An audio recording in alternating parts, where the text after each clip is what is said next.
Hello everyone, ये 28 अप्रैल 2022 के current affair का पार्ट 2 है। इसमें हम पढ़ेंगे FCR registration of human right NGO cancelled. तो ये एफसीआर क्या होता है, और ये एक ऑर्गेनाइजेशन है, ठीक है। सीएचआरआई, कॉमनवेल्थ ह्यूमन राइट इनिशिएटिव, इसका एफसीआर रजिस्ट्रेशन कैंसिल हो गया है। तो सबसे पहले ये सीएचआरआई है क्या?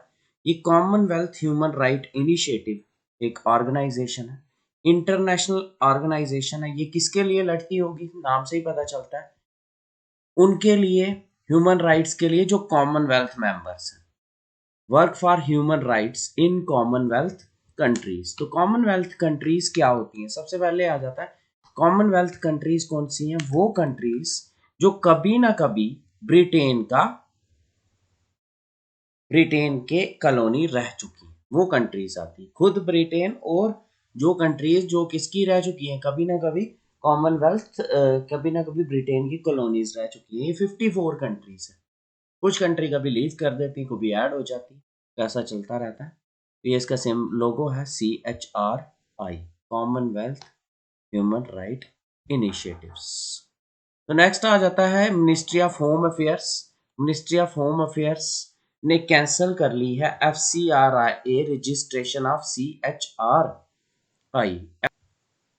मिनिस्ट्री ऑफ होम अफेयर्स जो है, इसने कैंसिल कर लिया FCRA रजिस्ट्रेशन ऑफ किसका? CHRI,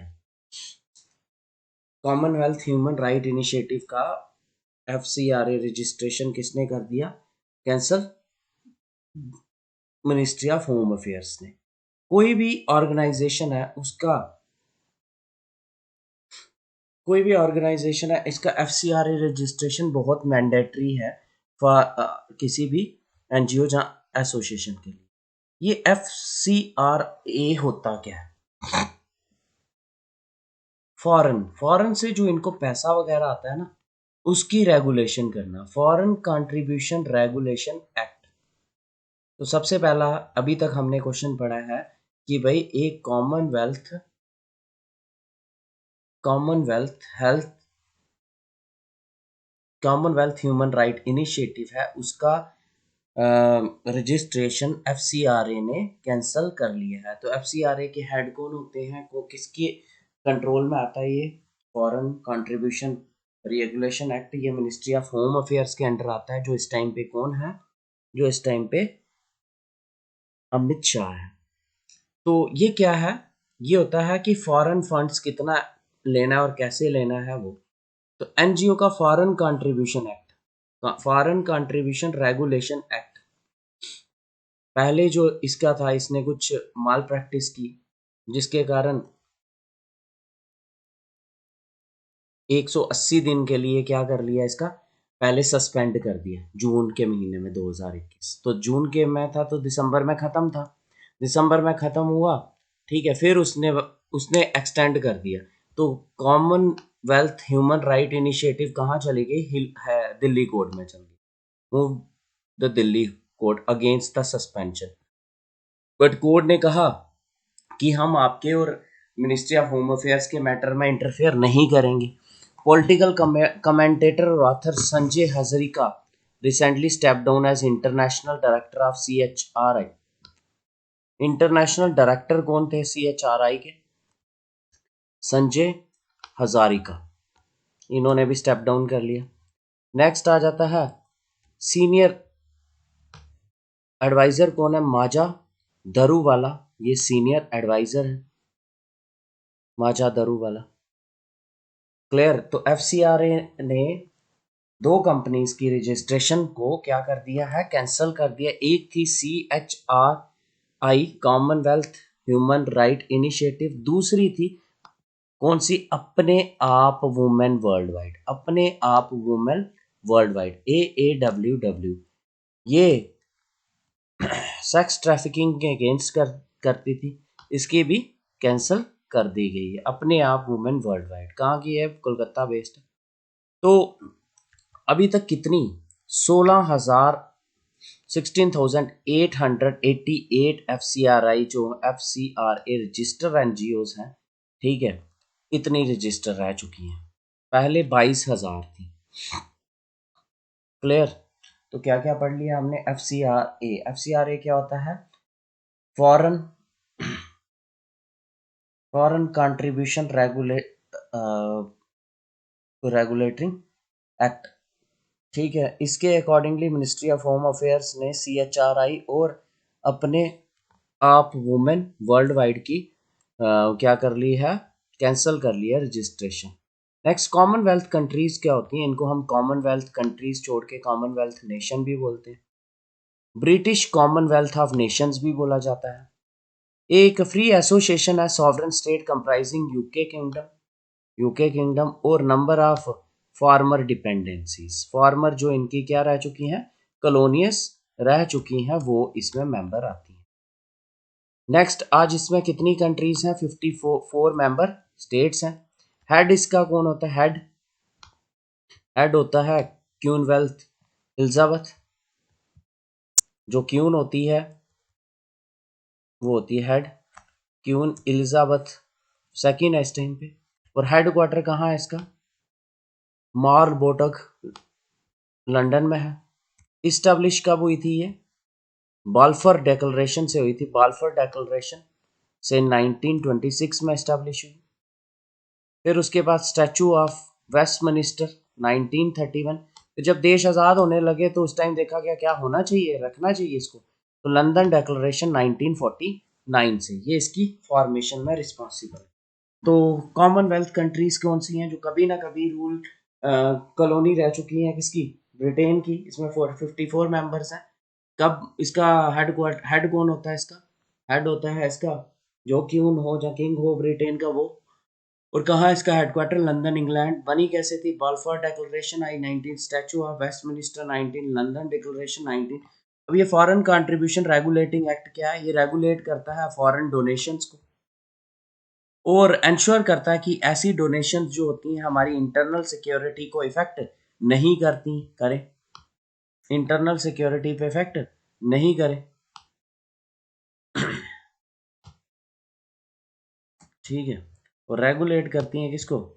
फॉरेन डोनेशन को। नेक्स्ट, फर्स्ट कब इनैक्ट कब हुई थी ये? 1976 में। फिर ये अमेंड हुई 2010 में अमेंड हुई। और रजिस्ट्रेशन मैंडेटरी है सब एनजीओ के लिए रजिस्टर होना, एसोसिएशन ग्रुप्स एनजीओ सबके लिए। रजिस्ट्रेशन वैलिड कितने साल के लिए है? 5 साल के लिए वैलिड है और फिर रिन्यू करना पड़ता है। रिसेंट अमेंडमेंट भी आई है इसकी सितंबर 2020 में, जिसमें कुछ रिस्ट्रिक्शंस लगाई गई हैं। एनुअल इनफ्लो जो है देखा गया कि एनुअल इनफ्लो 2010 से 2019 तक ना डबल हो गया। और इसी के तहत ऑर्गेनाइजेशन 19,000 की आज कितनी है? मेंशन करें कमेंट बॉक्स में कि आज कितनी ऑर्गेनाइजेशन FCRI वैलिड है।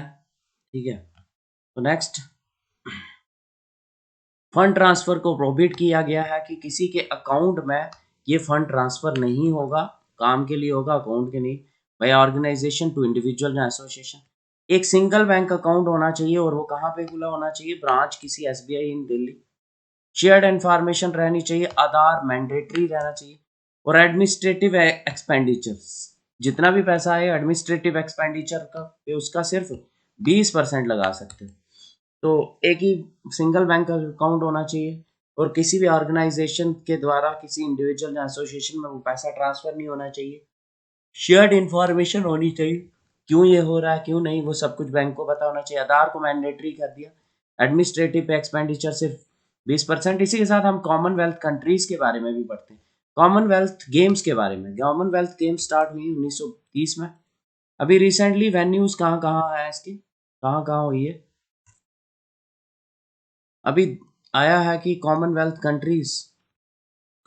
गेम्स जो हैं वो 2010 में हुई थी दिल्ली इंडिया में।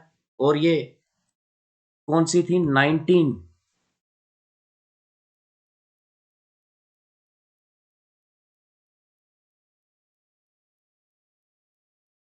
19 कॉमनवेल्थ गेम्स जो थी वो 2010 में हुई दिल्ली में। उसके बाद 20th हुई, दो चार चार साल बाद आती है 2014 में ग्लासगो स्कॉटलैंड में। 21वीं हुई 2018 में गोल्ड कोस्ट ऑस्ट्रेलिया में। 2022 के लिए बोल रहे हैं कहाँ होंगी, बिर्मिंगम इंग्लैंड में होगी। और 2026 की ऑस्ट्रेलिया की विक्टोरिया स्टेट में होगी। ठीक है, तो 2026 की कहाँ होगी, विक्टोरिया स्टेट ऑफ ऑस्ट्रेलिया। तो कंसीडर द, अब एक क्वेश्चन है, consider the following statement with respect to reference to foreign contribution regulating act. ये पहली बार 1976 में आया, फिर अमेंड 2015 में हुआ, गलत है, अमेंड 2010 में हुआ। Mandatory for all such NGOs to register under FCR है, बिल्कुल ठीक है। रजिस्ट्रेशन वैलिड 3 इयर्स के लिए है। Which of the following statement above is are not correct, इनमें से ठीक कौन कौन सी नहीं है। नॉट करेक्ट, देखो कभी कभी क्वेश्चन आता है लेकिन आप ध्यान से नहीं पढ़ते हो, इसमें से पूछा कौन कौन सी करेक्ट नहीं है, तो फर्स्ट एंड थर्ड करेक्ट नहीं, आंसर आ जाएगा 1 एंड 3। नेक्स्ट है फॉरेन कंट्रीब्यूशन रेगुलेटिंग एक्ट जो है ये किस मिनिस्ट्री के अंतर्गत काम करता है। Ministry of finance, ministry of home affair, ministry of corporate affairs और मिनिस्ट्री ऑफ कॉर्पोरेशन। ये किसके अंतर्गत काम करता है, ministry of home affair. Ministry of finance, ministry of finance कौन है, Nirmala Sitharaman. Ministry of home affairs Amit Shah. Ministry of corporate affairs कौन है, निर्मला सीतारमन। और मिनिस्ट्री ऑफ कारपोरेशन कौन है, कॉर्पोरेशन कौन है, वो है अमित शाह। ठीक है, thanks a lot for listening.